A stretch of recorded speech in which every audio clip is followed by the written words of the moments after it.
सिंधु नदी की लंबाई उतनी ही है जितनी ब्रह्मपुत्र नदी की है। यह लंबाई कितनी है? ठीक है, 2700 किलोमीटर या 3300 किलोमीटर या 2900 किलोमीटर या इनमें से कोई नहीं। तो इसका जो आंसर हो जाएगा 2900 किलोमीटर हो जाएगा। देखिए, सिंधु नदी का उद्गम जो होता है आपका तिब्बत के राम सरोवर झील के बगल से सिंधु नदी का उद्गम होता है। और सिंधु नदी की जो लंबाई है वो है आपका एग्जैक्ट 2880 किलोमीटर। ठीक है, 2880 किलोमीटर है। ठीक, सिंधु नदी की लंबाई जो कि लगभग ब्रह्मपुत्र नदी की लंबाई 2900 है, उसके बराबर में है। ये सवाल पूछा गया था। ठीक है, अब सिंधु नदी की बात करेंगे तो सिंधु नदी जो है आपका, सिंधु नदी के जल जो है, सिंधु नदी का जो जल है उसका भारत 20% क्या करेगा? उपयोग करेगा। सिंधु नदी के जल का भारत 20% उपयोग करेगा। किस समझौता के तहत? 1960 के सिंधु जल समझौता के तहत। ठीक है, इतना हो गया। और सिंधु नदी का जो उद्गम होता है आपका राम सरोवर के झील के बगल से होता है और वहाँ से होते हुए आपका लद्दाख होते हुए फिर पाकिस्तान होते हुए अरब सागर में गिर जाता है। अगला प्रश्न है, मॉर्निंग स्टार किसे कहा जाता है? देखिए, मॉर्निंग स्टार जो आपको मंगल ग्रह को कहा जाता है या बृहस्पति को कहा जाता है या शुक्र ग्रह को कहा जाता है या फिर शनि ग्रह को कहा जाता है। देखिए, मॉर्निंग स्टार जो है आपका शुक्र ग्रह को कहा जाता है। देखिए, मॉर्निंग स्टार बोले या इवनिंग स्टार बोले या सूर्य का भागिनी बोले या सबसे गर्म ग्रह बोले, ठीक है, सबका आंसर क्या हो जाएगा? शुक्र हो जाएगा। जबकि शुक्र है ये बिना उपग्रह वाला ग्रह है। ठीक, शुक्र बिना उपग्रह वाला ग्रह है। और शुक्र जो है आपका पूर्व से लेकर के पश्चिम की ओर घूमता है, यानी कि पृथ्वी के उल्टा यह घूमता है। पृथ्वी आपका पश्चिम से पूर्व की ओर घूमता है और शुक्र आपका पूर्व से पश्चिम की ओर घूमता है। मंगल की बात करेंगे तो मंगल जो है आपका लाल ग्रह है। ठीक, मंगल आपका लाल ग्रह है और लाल ग्रह जो है यह किस कारण होता है? फेरस ऑक्साइड के कारण होता है। ठीक, फेरस ऑक्साइड के कारण जो है लाल ग्रह मंगल ग्रह का रंग लाल होता है। वहीं मंगल जो ग्रह है आपका, मंगल ग्रह का दो उपग्रह है, फोबोस और डीमोस। क्या क्या है? फोबोस और जो डीमोस है, ये दो क्या है आपका? मंगल ग्रह का उपग्रह है फोबोस और डीमोस। ठीक है, बृहस्पति ग्रह जो है आपका ये सबसे बड़ा ग्रह है, ये जानते होंगे। और बृहस्पति ग्रह सबसे बड़ा ग्रह भी है और सभी ग्रहों में से जो सबसे बड़ा उपग्रह भी है वो बृहस्पति का ही है। उसका नाम क्या है? गयानीमेड। क्या है? गयानीमेड। ठीक, जब गयानीमेड उपग्रह है ये बृहस्पति का उपग्रह है और यह सभी उपग्रहों में सबसे बड़ा है।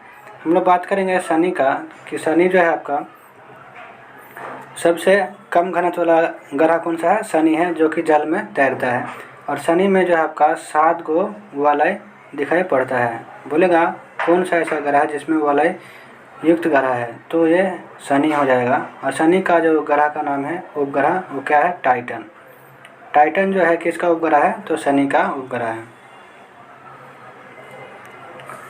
अगला प्रश्न, राज्यसभा में सदस्यों की अधिकतम संख्या कितनी होती है? देखिए, राज्यसभा में जो अधिकतम सदस्य संख्या होता है कितना होता है? 243 होता है, 245 होता है, 250 होता है या 255 होता है। तो इसका जो सही आंसर हो जाएगा 250 अधिकतम राज्यसभा का संख्या होता है। वही वर्तमान में कितना है? तो वर्तमान में आपका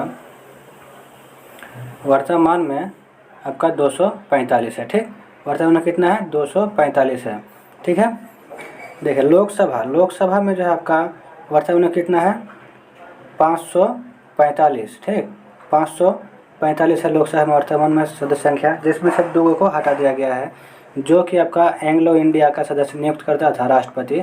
उसे 104वां संविधान संशोधन 2019 के तहत क्या किया गया है?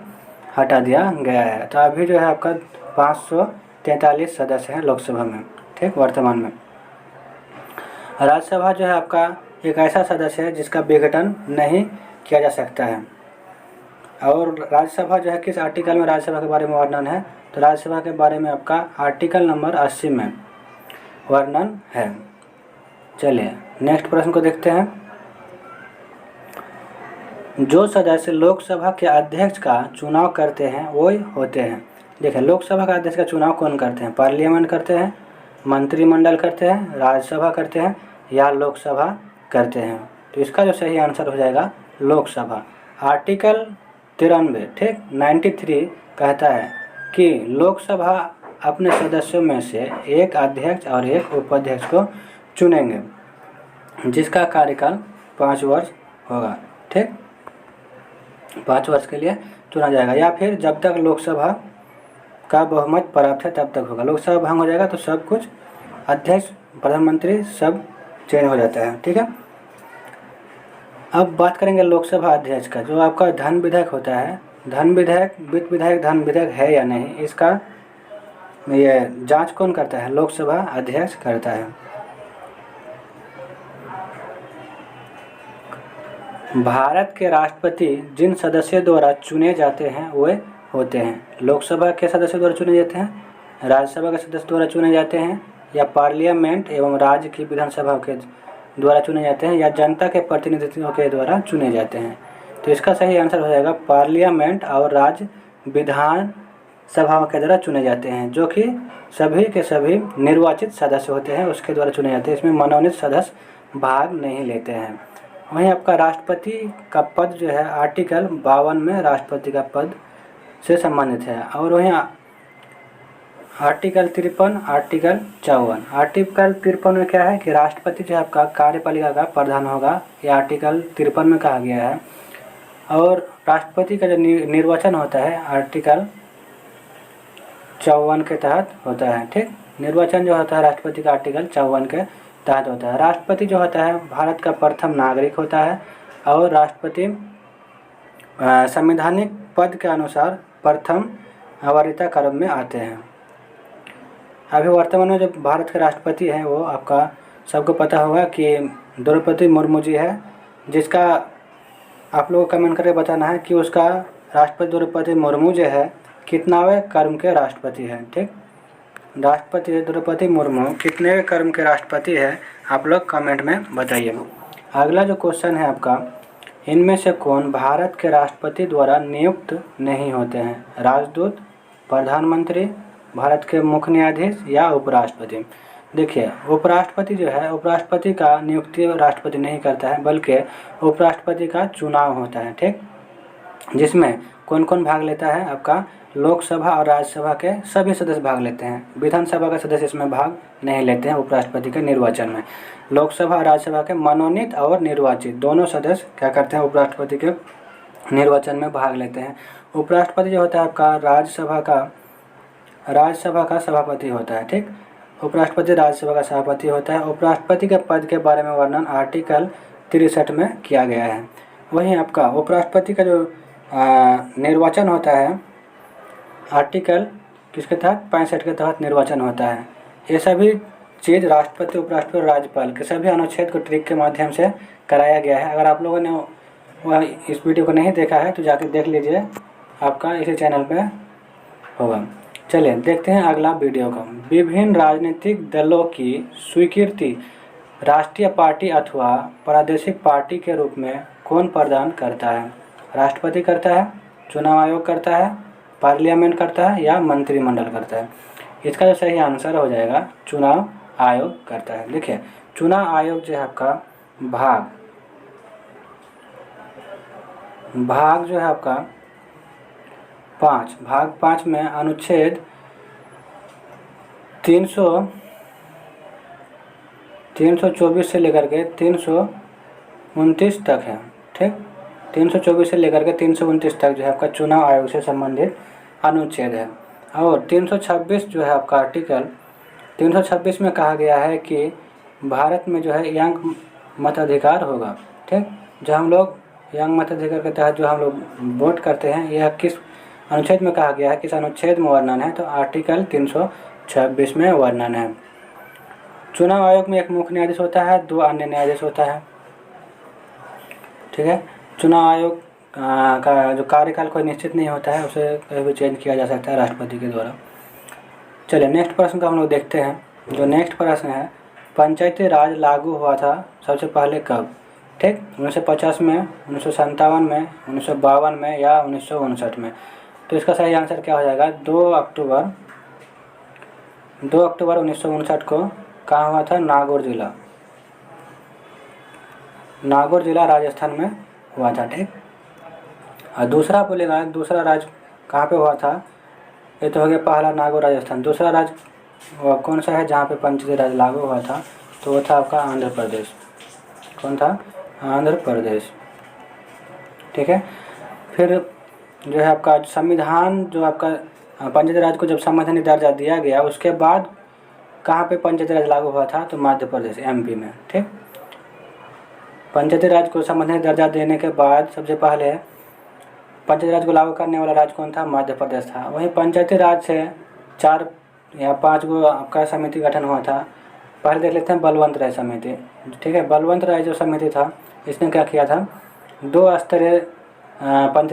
3 स्तरीय पंचायती राज का वर्णन किया था। ठीक, के लिए सिफारिश किया था। बलवंत राय मेहता समिति ने 3 स्तरीय पंचायती राज की सिफारिश की थी, और ये जो आया था आपका 1957 में आया था। वहीं आपका अशोक मेहता समिति 2 स्तरीय पंचायती राज की सिफारिश की थी, और ये आया था 1977 को। ठीक, वहीं आपको बोलेंगे कि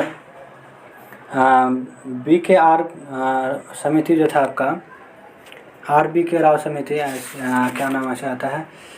एक सेकंड, GBK राव समिति। ठीक है, हाँ याद आ गया कि आपका जो GBK राव समिति है, इसने क्या किया था? 4 गो है ना, GBK फिर राव समिति। ठीक, तो GBK राव समिति जो है, इसने क्या किया था? 4 स्तरीय पंचायती राज को लागू करने से सिफारिश किया था, और ये आया था आपका 1985 को आया था। ठीक, जब का GBK राव समिति आया था ना, कब आया था? 1985 को आया था। वही हम लोग बात करेंगे कि पंचायती राज को संवैधानिक दर्जा दिलाने वाला जो समिति था, कौन था? LM सिंघवी समिति था। LM सिंघवी समिति था। ठीक है, और ये कब आया था? आपका 1986 को आया था। ठीक, इसी के तहत जो है आपका पंचायती राज को संवैधानिक दर्जा दिया गया था। नेक्स्ट प्रश्न है, उपचुनाव कराया जाता है कब? ठीक, तो आपका जो उपचुनाव है ना, कब कराया जाता है? 5 साल के बाद कराया जाता है, 3 साल के बाद कराया जाता है, या 2 साल के बाद कराया जाता है, कभी भी कराया जाता है? तो इसका सही आंसर क्या हो जाएगा? कभी भी कराया जाता है। ठीक, उपचुनाव। देखिए, चुनाव जो है ना भारत में 3 प्रकार से होता है। एक हो गया उपचुनाव, एक आम चुनाव, और एक हो गया मध्यावधि चुनाव। ठीक, मध्यावधि चुनाव, आम चुनाव, उपचुनाव, और एक हो गया मध्यावधि चुनाव। आम चुनाव कब किया जाता है? जैसे कि संसद और विधान मंडल जो होता है आपका, राज्य विधानमंडल में से किसी सदस्य का अगर अचानक मृत्यु हो गया तो पद खाली हो जाएगा, या फिर उसे आयोग घोषित कर दिया जाता है, फिर पद खाली हो जाता है। उस स्थिति में क्या होता है कि उस सीट को भरने के लिए उपचुनाव किया जाता है। इतना क्लियर हो गया?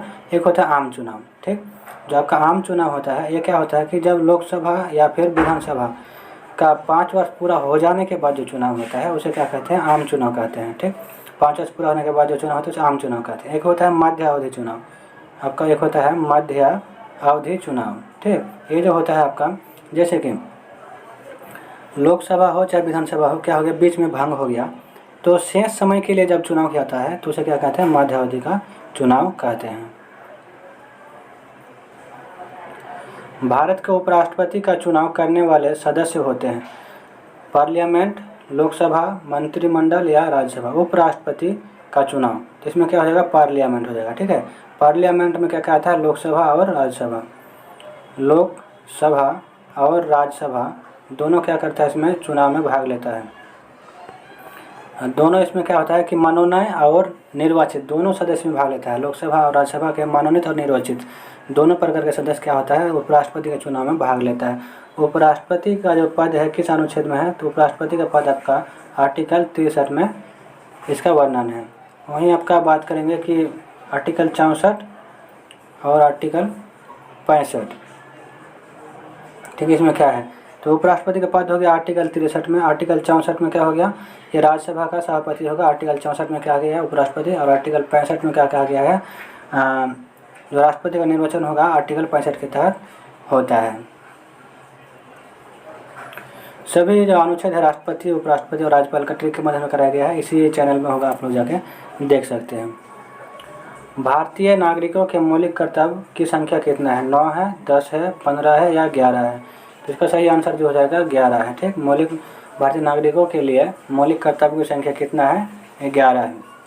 ठीक, मौलिक कर्तव्य को जो जोड़ा गया था, कब जोड़ा गया था? तो 42वां संविधान संशोधन 1976 के तहत जोड़ा गया था। ठीक है, और जो आखिरी मौलिक अधिकार था, 11वां मौलिक अधिकार, इसे 86वां संविधान संशोधन 2002 के तहत जोड़ा गया था, जो था आपका शिक्षा से संबंधित। 6 से लेकर के 14 वर्ष का जो बच्चा है, इसे माता पिता या फिर जो उसे एडॉप्ट किया है वो क्या करेगा? शिक्षा अनिवार्य रूप से उसे दिलाएगा।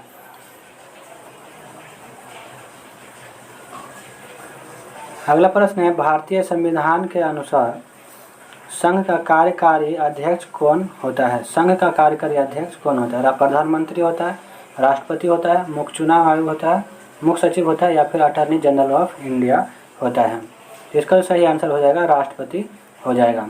देखिए, राष्ट्रपति के बारे में तो सब कुछ डिटेल हो ही गया है, इसके बारे में वर्णन नहीं करेंगे। अब प्रधानमंत्री की नियुक्ति जो होता है आर्टिकल 75 के तहत कौन करता है? राष्ट्रपति करता है। ठीक, और प्रधानमंत्री से पदे पर अन्य मंत्रिमंडल का भी नियुक्ति राष्ट्रपति करता है, जो कि एक ऐसा दल के नेता को नियुक्त करता है जो आपका पूर्ण बहुमत प्राप्त कर लेता है। वैसे दल किसी एक सदस्य को क्या करता है? प्रधानमंत्री नियुक्त करता है। अटॉर्नी जनरल की हम लोग बात करेंगे तो अटॉर्नी जनरल का वर्णन आर्टिकल 76 में है। आर्टिकल 76 कहता है कि राष्ट्रपति जो है ऐसे व्यक्ति को अटॉर्नी जनरल ऑफ इंडिया नियुक्त करेगा, यानी कि महान्यायाधीश नियुक्त करेगा जो कानून का ज्ञाता हो या फिर सुप्रीम कोर्ट के मुख्य न्यायाधीश नियुक्त होने का योग्यता रखता हो। ठीक, और जो आपका अटॉर्नी जनरल ऑफ इंडिया है, यानी कि महान्यायाधीश, ये राष्ट्रपति के प्रसाद प्रयत्न कार्य पर रहते हैं। ठीक, जब चाहे राष्ट्रपति उसे हटा सकता है, उसे कार्यकाल बढ़ा सकता है। मुख्य न्यायाधीश के अतिरिक्त उच्चतम न्यायालय में न्यायाधीशों की संख्या कितना है? 20, 24, 30 या 50? देखिए, जब यह सवाल पूछा गया था तब टोटल 31 सदस्य था, यानी कि 30 + 1। ठीक, 30 + 1 था, 31 टोटल था। यानी कि ये पूछा क्या है? मुख्य न्यायाधीश का अतिरिक्त पूछा है, तो मुख्य न्यायाधीश का अतिरिक्त कितना हो जाएगा? 30 को हो जाएगा, और एक मुख्य न्यायाधीश, टोटल 31 था। अभी वर्तमान में कितना है? 33 + 1 है। ठीक, 33 + 1 है अभी वर्तमान में। 33 सबका हो गया अन्य न्यायाधीश और 1 हो गया क्या? मुख्य न्यायाधीश। और उच्चतम न्यायालय की बात करेंगे तो उच्चतम न्यायालय का गठन जो होता है अनुच्छेद 124 के तहत होता है। ठीक, और उच्चतम न्यायालय एक अभिलेख न्यायालय है, इसका वर्णन अनुच्छेद 129 में किया गया है। उच्चतम न्यायालय का गठन जो हुआ था या फिर उद्घाटन बोल सकते हैं 28 जनवरी 1950 को हुआ था। कब हुआ था? 28 जनवरी 1950 को हुआ था। अगला प्रश्न है कि भारत के प्रथम गवर्नर जनरल कौन थे? अच्छा प्रश्न है। देखिए, भारत के प्रथम गवर्नर जनरल जो थे आपका लॉर्ड क्लाइव था, या लॉर्ड कॉर्नवालिस था, या वॉरेन हेस्टिंग था, या लॉर्ड विलियम बेंटिंग था? इसका सही आंसर क्या आ जाएगा? लॉर्ड विलियम बेंटिंग हो जाएगा। देखिए, भारत का जो गवर्नर जनरल बनाया गया था 1833 के अधिनियम के तहत बंगाल के गवर्नर जनरल को भारत का गवर्नर जनरल पद बनाया गया, और उस टाइम आपका बंगाल के governor general lord William Bentinck थे। इसी के समय में अधिनियम आया था, तो क्या हुआ कि लॉर्ड विलियम बेंटिंग ही भारत का प्रथम गवर्नर जनरल कहलाया। ठीक, और रॉबर्ट क्लाइव बोले तो रॉबर्ट क्लाइव जो है आपका प्रथम गवर्नर था बंगाल का, जो कि 1765 से लेकर के 1767 तक ये बंगाल के गवर्नर पद पर रहे। वॉरेन हेस्टिंग की बात करेंगे तो वॉरेन हेस्टिंग के समय में क्या हुआ कि आपका बंगाल के गवर्नर पद को नाम चेंज करा क्या किया? 1773 में एक अधिनियम आया, उसके तहत क्या गया कि बंगाल के गवर्नर का नाम चेंज करके बंगाल का गवर्नर जनरल पद बनाया गया, और उस टाइम जो आपका था कार्यरत वॉरेन हेस्टिंग था। तो इस प्रकार क्या हुआ कि वॉरेन हेस्टिंग जो है बंगाल का प्रथम गवर्नर जनरल बना। फिर 1857 का क्रांति हुआ। 1857 क्रांति में क्या हुआ? 1857 क्रांति के समय जब देखा कि युद्ध वगैरह हुआ और काम करने में क्या हुआ, गवर्नर जनरल जो है विफल हो गया, तब क्या किया? उसका नाम चेंज कर क्या कर दिया गया? फिर वायसराय कर दिया गया। भारत का क्या कर दिया गया? वायसराय नाम कर दिया गया। ठीक, वायसराय नाम कर दिया गया। फिर 1947 में जब भारत आज़ाद हुआ 1947 में जब भारत आज़ाद हुआ तो फिर वायसराय का नाम चेंज करके स्वतंत्र भारत का गवर्नर जनरल नाम किया गया और उसके तहत लॉर्ड माउंटबेटन प्रथम स्वतंत्र भारत का प्रथम गवर्नर जनरल बना और स्वतंत्र भारत का प्रथम और अंतिम भारतीय गवर्नर जनरल मिलेगा तो सी राजगोपालाचारी बने थे। अगला प्रश्न है कि उच्चतम न्यायालय के न्यायाधीश के अवकाश ग्रहण की उम्र है 58 वर्ष, 60 वर्ष, 65 वर्ष या 70 वर्ष। किसका पूछा है? उच्चतम न्यायालय। इसका सही आंसर हो जाएगा 65 वर्ष हो जाएगा। उच्चतम न्यायालय के बारे में चर्चा हो गया है। वहीं अगर आपको उच्च न्यायालय के बारे में बोले, हाईकोर्ट के बारे में, तो हाईकोर्ट के न्यायाधीश का कार्यकाल 62 वर्ष होगा और हाईकोर्ट का जो गठन होता है अनुच्छेद 216 के तहत होता है। 214 की बात करेंगे, 214 में आपका है कि प्रत्येक राज्य में एक हाईकोर्ट होगा। इसके बारे में वर्णन किया गया है 214 में। हाईकोर्ट का गठन होता है 216 में और हाईकोर्ट एक अभिलेख न्यायालय है, इसका वर्णन है 215 में। इसमें आप कन्फ्यूजन नहीं कीजिएगा। अगला प्रश्न है कि भारत में राष्ट्रीय आय लेखा किसके द्वारा प्रकाशित किए जाते हैं? योजना आयोग के द्वारा, भारतीय सांख्यिकी संस्था द्वारा, वित्त मंत्रालय द्वारा या केंद्रीय सांख्यिकी संगठन के द्वारा। तो इसका सही आंसर हो जाएगा केंद्रीय सांख्यिकी संगठन यानी कि CSO के द्वारा राष्ट्रीय आय जारी किया जाता है। अगला प्रश्न है कि भारत में कुल सिल्क वस्त्रों का लगभग 50% उत्पादन किस राज्य के द्वारा किया जाता है? असम के द्वारा, जम्मू कश्मीर के द्वारा, पश्चिम बंगाल के द्वारा या कर्नाटक के द्वारा। इसका सही आंसर क्या हो जाएगा? कर्नाटक के द्वारा हो जाएगा। देखिए, भारत एक ऐसा राज्य है, देश है, जहाँ 5 प्रकार के रेशम का आपका उत्पादन होता है। ठीक, और बोलेगा कि भारत जो है, भारत में सबसे ज़्यादा रेशम का उत्पादन क्या होता है? कर्नाटक में होता है। और रेशम मार्ग की शुरुआत भारत में किसने किया था? रेशम मार्ग की शुरुआत जो है भारत में किसने किया था? कनिष्क ने किया था। ठीक है, कनिष्क ने किया था। अगला क्वेश्चन है, भारत सरकार सबसे ज़्यादा राजस्व एकत्रित करता है किस कर के द्वारा? आयकर के द्वारा, स्टेट कर के द्वारा, बिक्री कर के द्वारा या आबकारी कर के द्वारा। देखिए, ऑप्शन के हिसाब से क्या हो जाएगा? आयकर हो जाएगा। लेकिन भारत सरकार सबसे ज़्यादा जो राजस्व प्राप्त करता है ना, वो करता है आपका सीमा शुल्क के द्वारा। ठीक, किसके द्वारा करता है? सीमा शुल्क के द्वारा प्राप्त करता है, सीमा शुल्क के द्वारा। ठीक है ना, इसको ध्यान में रखिएगा। देखिए, नाबार्ड जो नाम है यह कैसी संस्था है? व्यापारिक बैंक का संस्था है, वित्तीय संस्था है, या फिर कृषि की सहायता के लिए विशिष्ट बैंक है, या बिन बैंक वित्तीय संस्था है। इसका सही आंसर हो जाएगा कृषि की सहायता के लिए विशिष्ट बैंक है।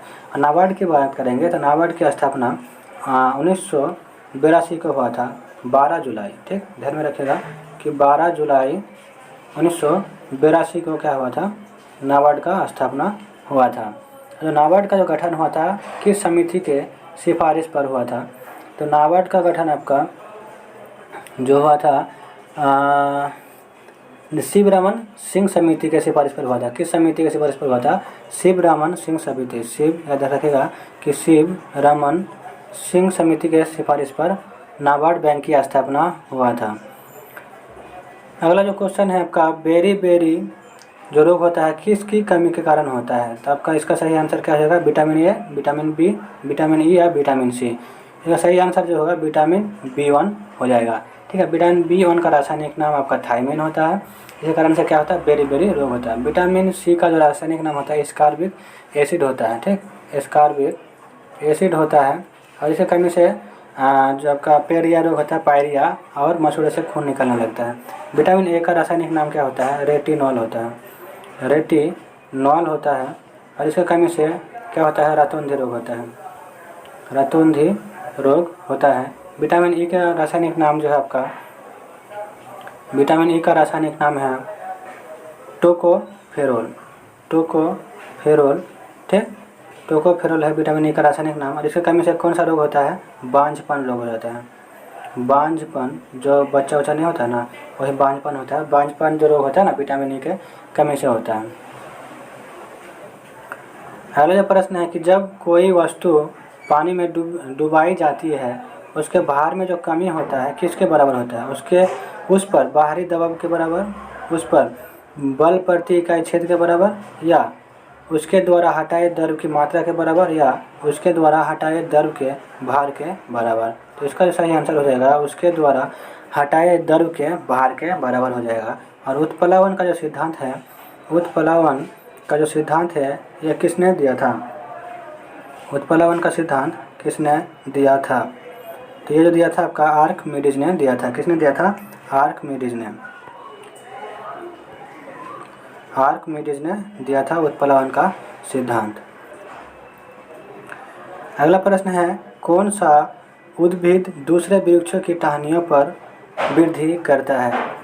आर्किड या हाइड्रिला या साइकस या केसुरीना? तो इसका सही आंसर हो जाएगा आर्किड हो जाएगा, जो कि यांत्रिक सहायता के लिए उगता है।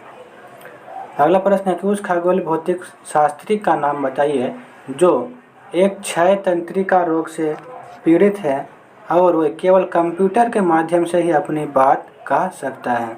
तो इसका आंसर क्या हो जाएगा? ई फर्मी हो जाएगा, या फिर रॉबर्ट बी लाफ्लिन हो जाएगा, या फिर स्टीफन हॉकिंग हो जाएगा, या फिर नॉर्मन एफ रेमसे होगा।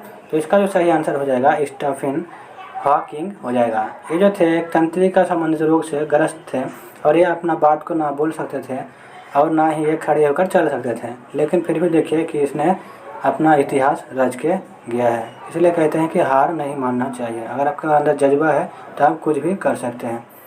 ना संघर्ष ना तकलीफ तो खाक मजा है जीने में, बड़े बड़े तूफान थम जाते हैं जब आग लगी हो सीने में।